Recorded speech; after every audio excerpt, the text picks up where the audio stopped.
Mas recebereis poder ao descer sobre vós o Espírito Santo, e sereis minhas testemunhas tanto em Jerusalém como em toda a Judéia e Samaria e até os confins da terra. Esse é o texto de Atos dos Apóstolos, capítulo 1, verso 8, que nós iremos fazer um estudo nesse momento, utilizando aqui uma ferramenta de inteligência artificial para nos ajudar.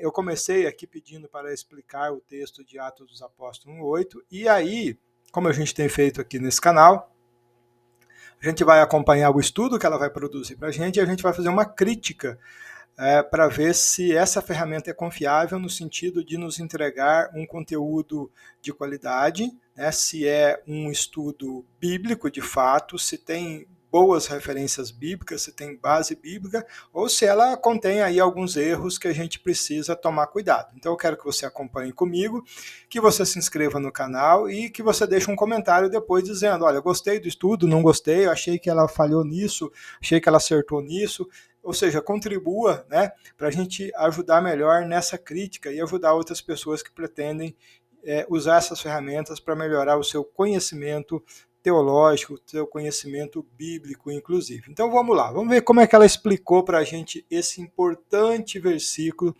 de Atos dos Apóstolos. Primeiro ele traz aqui o contexto, né, dizendo que Jesus está despedindo dos discípulos, né, porque isso acontece pouco antes de Jesus subir aos céus, né? Eles tinham acabado de perguntar sobre a restauração do reino de Israel, no verso 6, e em vez de falar quando isso aconteceria, ou seja, a restauração do reino, né, ou a restauração de todas as coisas, Jesus aponta para o que eles deveriam fazer, né, ser testemunhas capacitados pelo Espírito. Então nós temos aqui um contexto, e ela traz bem isso.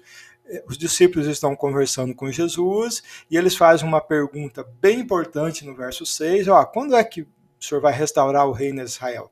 Uma pergunta do ponto de vista político, do ponto de vista nacional, né, do ponto de vista terreno. Né? No verso 7, Jesus fala, não compete a vocês saberem isso, mas eu tenho outra notícia para vocês. Né? Não é isso aí que vocês devem se preocupar. Né? Vocês devem se preocupar com outra coisa, e aí é que ele introduz o verso 8 que nós estamos analisando. Qual seria, então, a preocupação que os discípulos teriam? Vamos analisar. Os pontos principais: recebereis poder. A palavra grega para poder é dunamis, energia, capacidade, força. Né? Não se trata de força humana, mas de capacitação sobrenatural. Esse poder se cumpre em Atos 2, o derramamento do Espírito no Pentecostes.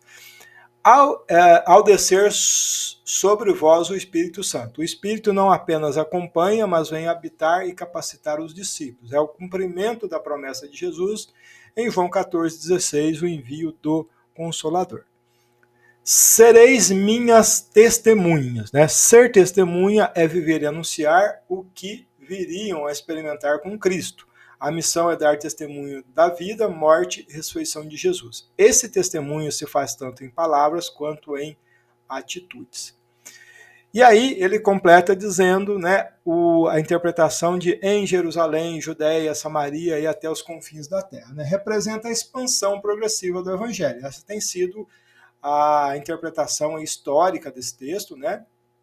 Que Jerusalém, onde estava, né, o ponto de partida, Judéia, região dos judeus, Samaria, lugar de rivalidade religiosa e étnica, né? Mostrar que o evangelho rompe barreiras, né? Havia essa dificuldade entre judeus e samaritanos, a gente sabe isso olhando pelos evangelhos, né?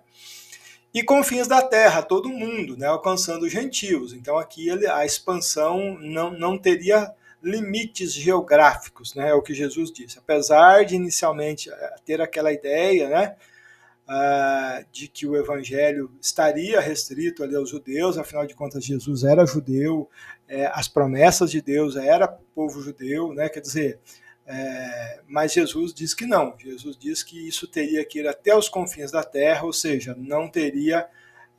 Ele inclui aqui nessa história eles mesmos, Jerusalém, inclui o próprio povo judeu, Judéia, inclui os rivais, né, o que já é muita coisa para ele, Samaria, e depois inclui o mundo inteiro, mostrando exatamente essa expansão progressiva, né, do Evangelho. Então tá ok. Esse versículo serve quase como um índice do livro de Atos, que mostra essa expansão passo a passo. De fato, é exatamente isso que aconteceu, né? E aí ele traz a aplicação para nós hoje, né? O poder do Espírito Santo continua sendo essencial para a vida cristã e para a missão da igreja, sem dúvida nenhuma. Ser testemunha de Cristo não é apenas falar, mas viver de forma coerente, está demonstrando o caráter, né? No caráter e nas ações a realidade de Jesus, perfeitamente, está correto. A missão é progressiva, começa no meu Jerusalém, né? Minha família, vizinhança, cidade, se estende ao mundo. E Atos 1,8 lembra que o Evangelho não tem fronteiras culturais, geográficas ou sociais. Então tá aí, eu acho que tá muito coerente essa interpretação inicial, né? Aí ele faz o seguinte: você quer que eu faça também uma ligação entre Atos 1,8 e Atos 2, o Pentecostes, para mostrar como essa promessa começa a se cumprir? Quero, né? Falei que sim. E aí vamos ver a relação que ele faz. Isso é importante. Essas ferramentas, elas são bastante úteis para fazer essas correlações bíblicas, tá? De procurar ali versículos que estão correlacionados, tá? Isso é bastante útil nesse sentido. Então ele fala que aqui Jesus não só dá uma ordem, mas também faz uma promessa. O Espírito Santo viria sobre os discípulos, né? Esse é o momento de transição. Os discípulos ainda estavam esperando, orando e aguardando a promessa se cumprir.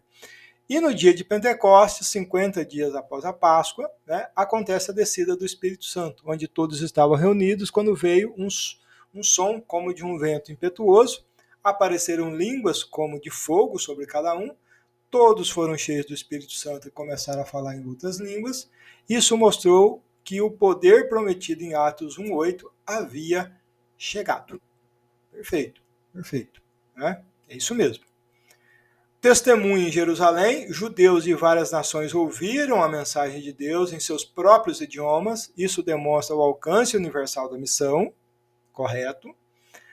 A pregação de Pedro em Atos 2. Pedro, antes medroso, agora cheio do Espírito Santo, testemunha publicamente sobre Jesus. Ele explica que aquilo era o cumprimento da profecia de Joel. E os primeiros frutos da missão. 3.000 pessoas se converteram e são batizados. Jerusalém é o primeiro lugar de cumprimento da ordem de Jesus em Atos 1,8. Então está correto essa relação, essa correlação, ela é muito bem feita. De fato, Atos 2 cumpre aquela promessa de Jesus ali que ele fez dias antes, né? E de fato, o que acontece ali, que Jesus diz que eles receberiam poder para ser testemunhas, né? Então isso vai se estender por todo o livro de Atos, a gente vai acompanhar isso de uma forma muito clara, né? Muito evidente. A ligação com a expansão do Evangelho, Atos 8 funciona como um mapa para o livro de Atos, Jerusalém, Atos 2,7, Judéia e Samaria, Atos 8 a 12, Confins da Terra, Atos 13 a 28. Com as viagens missionárias de Paulo até Roma, o Espírito Santo é quem impulsiona essa expansão. Olha essa divisão interessante que ele faz aqui. Ó. Isso aqui é uma maneira interessante de você ler o livro de Atos, tendo Atos 1 como 8 como essa referência, como esse índice. Ó. Então ele está falando aqui que Atos 2 a 7 concentra na questão de Jerusalém, depois se estende, ó, Atos 8 a 12, Judéia e Samaria, e confins da terra, a partir das viagens missionárias de Paulo, que extrapola aquelas fronteiras geográficas ali. Então, aí um ponto, um referencial bem importante para te ajudar na interpretação e na leitura, né, do livro de Atos dos Apóstolos. A aplicação espiritual, o mesmo Espírito que deu poder aos apóstolos, é o que dá força à igreja hoje. A transformação de Pedro de medroso a pregador mostra que o Espírito pode fazer o que o Espírito pode fazer com qualquer discípulo. O cumprimento de Atos 1,8 em Atos 2 prova que Deus é fiel às suas promessas, com certeza. E no resumo, ele traz aqui Atos 1,8 a promessa, Atos 2 o cumprimento, e o restante do livro de Atos mostra como essa promessa continua se espalhando até alcançar os confins da terra e não parou, porque até hoje o evangelho continua avançando, né? Embora tenha chegado geograficamente em todas as regiões da Terra, ele ainda continua avançando, né, território adentro, uma vez que muitas pessoas, né, continuam se convertendo ao Evangelho de Jesus Cristo.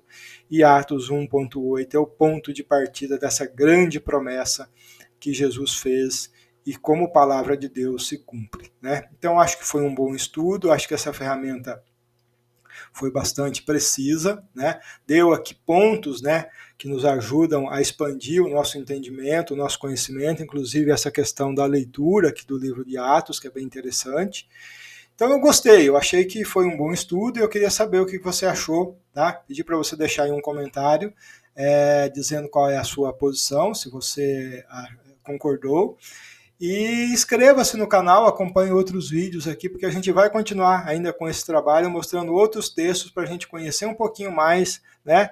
E ao mesmo tempo fazer uma crítica a essas ferramentas para ver até que ponto elas são confiáveis para fazer um estudo bíblico teológico. Agradeço por ter ficado até aqui, Deus abençoe, em nome de Jesus.